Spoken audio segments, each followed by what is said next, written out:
থেকে বের করে দিব।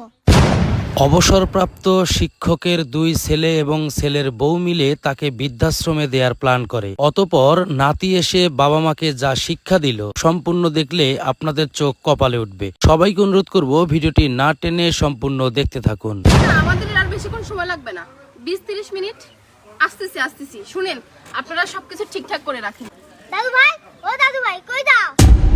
দাদু ভাই, আমি অনেক দূর যাচ্ছি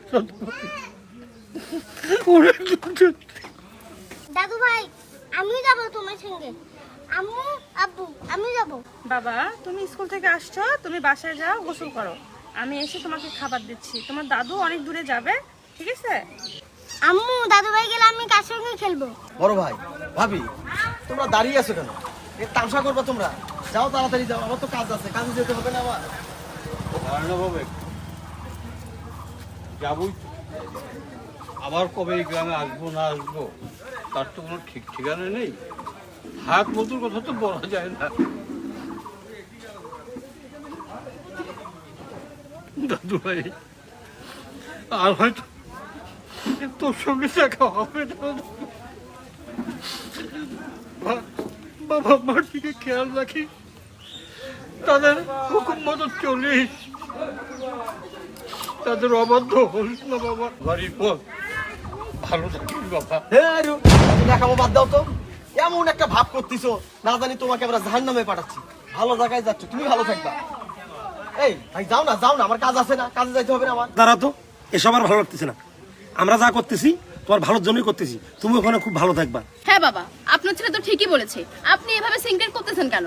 আর আপনি ছোট বাচ্চার সামনে কান্না করতেছেন, ও কি ভাববে? এই রিয়া, তোকে কি বলেছিল মনে আছে? তুই রিপনকে বলিস। এই, তুমি বসে আছো কেন? ড্রাইভারকে ডাকতে পারতেছো না? বাবা, এখানে অনেক অসহ্য লাগতেছে, দম বন্ধ হয়ে আসতেছে আমার। তুমি তাড়াতাড়ি চলো তো। আচ্ছা ঠিক আছে রিপন, তুই বাসা যা। না বড় আব্বু, দাদু যেখানে যাবে আমি সেখানে যাব। না দাদু ভাই, আমি যেখানে যাচ্ছি সেখানে তোমার যাওয়া যাবে না। তোমার বাবার জ্যাঠা আমার জন্য সুন্দর একটা থাকার জায়গার ব্যবস্থা করেছে, সেটা হচ্ছে বৃদ্ধাশ্রম। সেখানে তোমার যাওয়া যাবে না দাদু ভাই। না দাদু ভাই, তুমি গেলে আমি কার সঙ্গে ঘোরা খেলবো? আমি তোমাকে যেতে দেব না। বাবা, দাদু ভাই অনেক দূরে যাবে, তাকে যেতে দাও। তোমার দাদু ভাই না থাকলে তাতে কি, আমি আছি, আমি তোমার সঙ্গে ঘোরা খেলবো। দাদু রে, ব্যথা পাচ্ছি রে, তাড়াতাড়ি যা। খুব ব্যথা পাচ্ছি রে। কিসের দাদু? তুমি তুমি ঘুরো, আমি মালিক। কি বললি? শোনো নাই? না, তুমি ঘুরো, আমি মালিক। তাড়াতাড়ি যাও। তাহলে একটু নাম, একটু বিশ্রাম করি, বস। ও দাদু রে, এই পিঠে আমি তোর বাবাকে নিয়েছি, তোর জ্যাঠাকে নিয়েছি, আজ আজ তোকেও নিলাম রে। জানি না কতদিন নিতে হবে। তোরা বেঁচে থাক, আল্লাহ তোদেরকে দীর্ঘায়ু করুক। তোরা যুগ যুগ বেঁচে থাক দাদু ভাই, তোরা যুগ যুগ বেঁচে থাক। দাদু, আমি বড় হয়ে পুলিশ হব। পুলিশ? পুলিশ হয়ে আমি তোমাকে ধরে নিয়ে যাব। দাদু ভাই রে, না, আমি দাদু ভাইয়ের ছাড়া আমি খেলবো না। আমি বুঝছি দাদু ভাইকে তুমি ঘর থেকে বের করে দিচ্ছ। তুমি দাদু ভাইয়ের সাথে অন্যায় করতেছো। দাদু ভাই না তোমার বাবা, তুমিও তো আমার বাবা, আমিও তোমার সাথে অন্যায় করব। চুপ, এসব বলতে হয় না। ছাড়ো। এই, কি বলিস এগুলা তুই? হ্যাঁ, আর তুমি দেখছো তোমার বাবা এগুলো কি শিখাইছে ওকে? আর আপনি কি সবসময় ওর সামনে এত কান্নাকাটি করেন কেন? আপনি যা শিখবেন ও ছোট বাচ্চা তাই তো শিখবে, তাই না?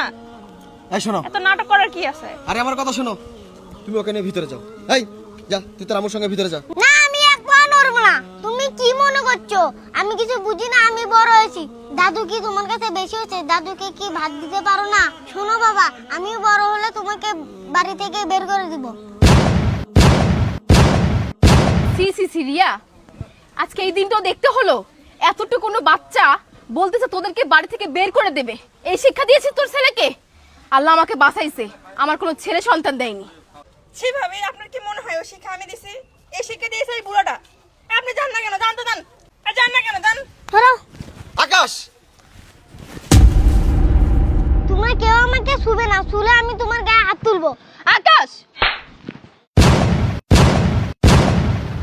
বেয়াদব ছেলে। তোমার বাবা মা তোমাকে এত কষ্ট করে মানুষ করতেছে এই দিন দেখার জন্য? হ্যাঁ, আমি তোমার বড় মা, তুমি আমার গায়ে হাত তুলতে চাও? এই দিনটা দেখার জন্য তোকে এত কষ্ট করে বড় করতেছি। তুই ছোটতে এমন, তো বড় হলে তুই কি করবি? কেন মা, তুমি যাই করতেছো আমি তাই করতেছি। দাদু তো বাবাকে কষ্ট করে লালন পালন করেছে, তাহলে কেন দাদুকে বের করে দাও? মা, ও মা, মা গো মা, দাদুকে বের করে দিও না মা। আমাদের স্যারেরা বলছে বাবা মা আশীর্বাদ, বাবা মার সেবা করলে আল্লাহ খুশি হয়। দাদু কয়দিন বাঁচবে, আর আমার সাথে থাকুক না মা। আকাশ, বাবা আমার, তুই কে? বল না তুই কে? তোর কথাগুলো শুনে না আমার কলিজাটা পুরো ঠান্ডা হয়ে গেছে। বাবা তুই কে? বাবা, তুই আমারই সন্তান। আমি তোকে 10 মাস 10 দিন পেটে ধরেছি। তুই তো মানুষ না, তুই সাক্ষাৎ ফেরেশতা। কিরে রিপন, এসব কি হচ্ছে? আমার মনে হচ্ছে নাটক হচ্ছে। আর চলেন চলেন তো চলেন। দাঁড়াও ভাইয়া, দাঁড়াও। মনে আছে তোমার সেদিন তুমি আমাকে কি বলেছিলে? শোন রিপন, গত 2 দিন নাগাদ এখানে তো আসলাম, অনেক কিছু দেখলাম, তোরও তো চলতেছে না। শোন, একটা কাজ কর, এই আব্বার ওষুধ কিনতে, এইটা সেটা কিনতে তোরও সংসার চলে না। জানিস তো আমিও শহরে থাকি, অনেক টাকা লাগে রে শহরে, আমারও চলে না। একটা কাজ কর, আব্বারে তোর ভাবি একটা জায়গায় কথা বলে রাখছি, ওখানে পাঠাই দিই। কোন জায়গা? বৃদ্ধাশ্রম। হে বড় ভাই, এলে কি কও? দেখ তো চলতেছে না, দেরি আর করিস না। তোর ভালোর জন্য, আমাদের ভালোর জন্য, বাচ্চাগুলোর মুখের দিকে দেখে যায়। তাই বলে আব্বাকে বেশি বৃদ্ধাশ্রমে রাখলে ব্যাপারটা খারাপ দেখায় না? আরে খারাপ লাগবে এখানে পাগলা, তুই বোঝার চেষ্টা কর। আমি তোর বড় ভাই, তোর খারাপ কখনো চাইছি, কখনো চাই নাই, ঠিক আছে? তুই তোর ভাবির সঙ্গে একটু কথা বল। আশেপাশে মানুষও খারাপ করবো, আব্বাও কষ্ট পাইব। আমরা করবো কি চাপে, মানুষ কেন জানবে রে? আচ্ছা, ভাবির লগে কথা কয়ে দেখি। দেখ কথা বল, তোর ভাবির লগে যা কথা বল।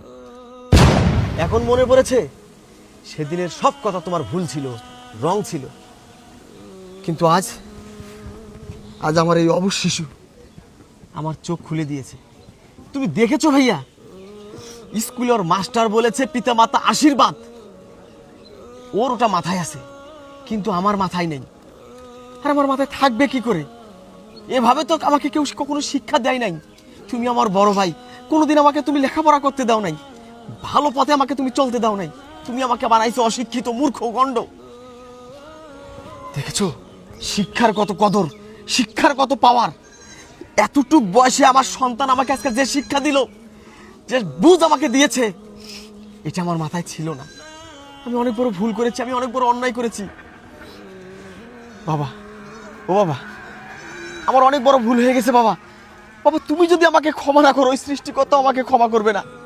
বাবা, আমি ডাল খাই, নুন খাই, মরিচ খাই, যেভাবে এতদিন তুমি আমার ভাতে ছিলে, বাকি জীবন তুমি আমার ভাতে থাকবে। আমি খাইলে তুমি খাবা, আমি না খেলে তুমি না খেয়ে থাকবা, কিন্তু বাড়ির বাইরে তোমাকে আর যেতে দিচ্ছি না। কিসের বৃদ্ধাশ্রম, কিসের আশ্রম? আমার বাপ আমার বাড়িতে থাকবে, আমার বাপ আমার বাড়িতে থাকবে, অন্য কোথাও না।